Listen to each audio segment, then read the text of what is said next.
You know it's okay to have a problem, right? Sheffield Recovery Community have made this film to remind us all that addiction can be beaten. Changing behaviours can be hard. However, we want to challenge some of the stigma still attached to the addiction and offer hope for people still out there struggling, whether that's with their own or a loved one's substance misuse. There is a life after addiction. It's a journey of progress and not perfection. Central to recovery is understanding how cycles of change work and using these to our advantage. This film shares our stories of recovery and change. If we can do it, so can you. It's okay to have a problem, and there's still time to change. We are the faces of recovery. It was just a horrible life sitting there thinking, I've lost my kids through drugs. I've gone through progression of every drug you can think of. I was in the army for 22 years. When I came out of the army, I was already drinking quite heavily. And that progressed as I went through my civilian career. All I wanted to do was cocaine, watch porn, just lock myself away from society. That's where it got me. When I was at university, that's when my addiction started unfolding really. But I didn't think that I had a problem because I was just doing what everybody else was doing. But then I came to the realisation that I was doing it a little bit more than everybody else. I was a functioning alcoholic. The disease did progress. Anything that got in the way of my drugs, I wanted them out of my life, and I just wanted to do drugs. Living on the street, eating out of bins, picking dog ends up off the street. Yeah, it was just kind of, I can't believe I used to do it. I just drank or spent or drugged everything away completely. It was exciting. There was a lot of excitement to it, but that soon disappeared. Before I entered recovery, life it was very unmanageable for me. I just didn't know how to live. It was manic. I just didn't know who I was. You know what I mean? And I got to that point where I was close to killing myself. If I didn't, I think if I didn't get in recovery, I'd be either close to death or I'd be dead by now. You know what I mean? And I had to do something about it. I knew I'd got a problem, but it was just having the guts to say that, yeah, I needed help. Even when the liver consultant said to me, Stephen, if you have another drink, you will die. That is fact. My head was saying, I know where there is a bottle of cider that I have hidden. And I never ever went back to that bottle of cider. That's when I started recovery. I've even had a doctor said to me, you'll be on it for the rest of your life, and I've proved him wrong. So from hospital, that was like the turning point for me. That was like, God, I need help here because I can't do it on my own. I just knew at that point that I didn't want to die. I got sectioned in Middlewood Hospital, and it was the best thing that ever happened to me. I met the most incredible people in there. I actually realised, these nut houses are actually full of people who are actually broken for whatever reason, and they just need some space to recover, and I used that to my full advantage. I was so close to ending it all. And I came here to the Archer project to see Kim.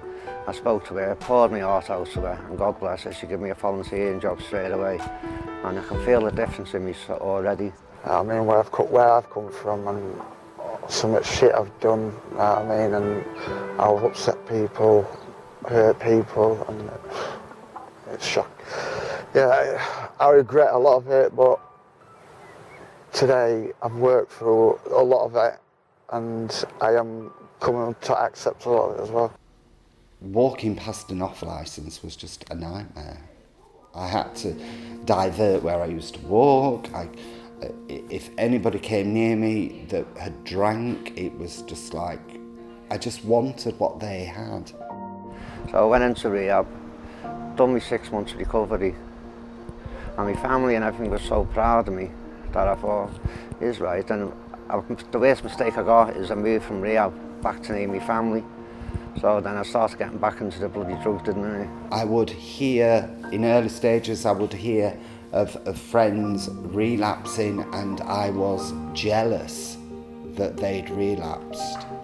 And to some degree quite angry that they'd not asked me to relapse with them.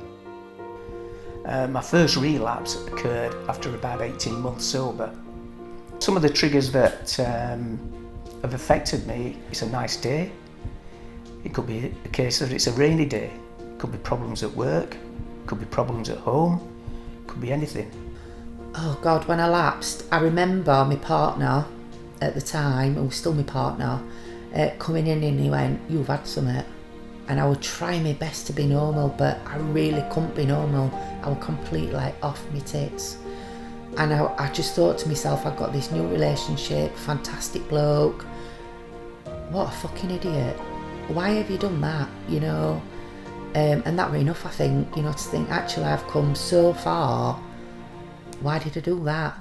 And after about 7.5 months, I just I went out one evening and I bumped into a friend, an old friend, and I was showing some cocaine, and I just wanted it, you know. Maybe I could go out there, maybe I can use cocaine again, drink again, go out there and do it my way, and this time I'm gonna get it right, and I'm gonna be able to use it weekends and go to work, and it's gonna be all like that. And within days, I was back in my misery. There are still days where mentally we relapse, where we don't think, wow, wouldn't it be nice? I've always used drugs or alcohol through all my adult life, and you know what I mean? It's first time in my adult life, I'm starting to know who I am. It's getting emotional now. And it's what you do when you've had the relapse, what you do after that, what you can do with that. And what I did, I went straight back to a meeting, got straight back to recovery, learned from it, so passed on my experience. That I needed that relapse. That propelled me. That few weeks of back in it all, in the middle of it all, then propelled me to today, to being clean. I love recovery, everything about it. I love my own recovery. I love people entering recovery. I just love the fact that there's life after shit. Recovery is a gift. I've got a gift that I want to share with people and help people. I want to pass it on and pass on a message. I've got a gift. You know, I'm so lucky to be in recovery, to be clean. I have a belief and I have a faith, and that's important to my recovery. I'd be lying if I said recovery were easy. It's not. It was an hard journey, going through some deep stuff what I had to talk through. I've got so many people now that can trust me. Even before I went into rehab, my family would not trust me with nothing. They all trust me with the keys to the house now. They let me mind the kids and everything. Before that, they wouldn't trust me with anything. Because before I went to rehab, anything that was worth money that I could sell to make drugs, I would take. But now it's nice to know that you've got trust in your friends and family, even people in here that trust me now. And whatever comes, I just take it on the chin. Because nothing can be as worse than where I was. So every day is a kind of, for me, a little blessing. I just think today's going to be a good day. I've swam with sharks, I've hugged a crocodile. I like being me. I left school with no qualifications. In fact, I got expelled 4 times from school. And now I've got a degree. I work in recovery field. And life, I love my life. My current life at the minute, it blew me out of water. I didn't think I'd get to this point. I mean, I thought I'd die an addict. If it wasn't for me volunteering here now, I'd either be back on drugs or dead. And that is 100% certain. My life is a spiritual life. It's whatever I do today, I do for Christ, not for myself.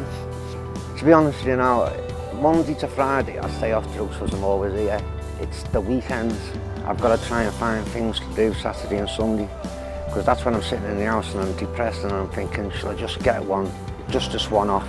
But I know they're all little triggers, the lies that you say to yourself, you know what I mean? Because I know one, it's never just the one. Just the things you say to yourself, and like if you're using, you just take one day at a time. You don't say I'm staying off it forever, you just say I'm staying off it for today. Because you never know what's around the corner. You know, you just keep saying to yourself, today I'm staying clean. Got a grin from here to here now, so I just love it.